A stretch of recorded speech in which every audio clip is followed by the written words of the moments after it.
好，那刚刚的5个关卡如果都做完之后呢，基本上你就可以拿到我们基本分55分。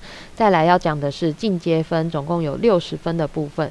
前面这4个各10分，那还有其他，看你有没有其他更有创意的做法。例如什么可以得到其他的分数呢？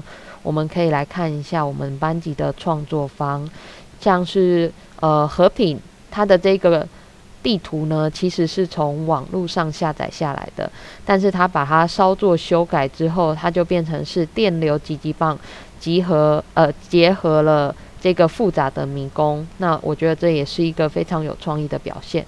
另外一个是弘毅的背景也非常的有创意，因为它的关卡跟背景是融入在一起的，所以会有一种出其不意的感觉。那再来是他还有做这个黑色的这个，跟他的球几乎是一样大，甚至是更小，就是让你以为有捷径，但是却不能走。这一些呢都可以得到其他的分数。好，那再来我讲比较容易得到的进阶分。第一个是音效，音效可以怎么做呢？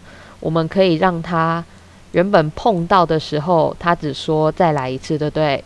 那我们可以让他在说再来一次的时候呢，播放某一个音效。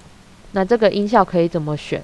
你可以点选这边有个音效，然后选个音效。你只要把你的手靠近这个紫色，你就可以听到每一个声音。好，然后每一个你都可以去试试看，找到最适合你的。像这个碎玻璃的声音，假设我很喜欢，然后我就点它 ，OK， 然后我把其他的都丢掉，我要碎玻璃的声音。好，记得这里要选碎玻璃。好，什么时候会有碎玻璃的声音呢？当你碰到白色的时候，然后它就有碎玻璃的声音，它跟你说再来一次，所以它就回到原点。只要加这个音效，你就可以得到10分了。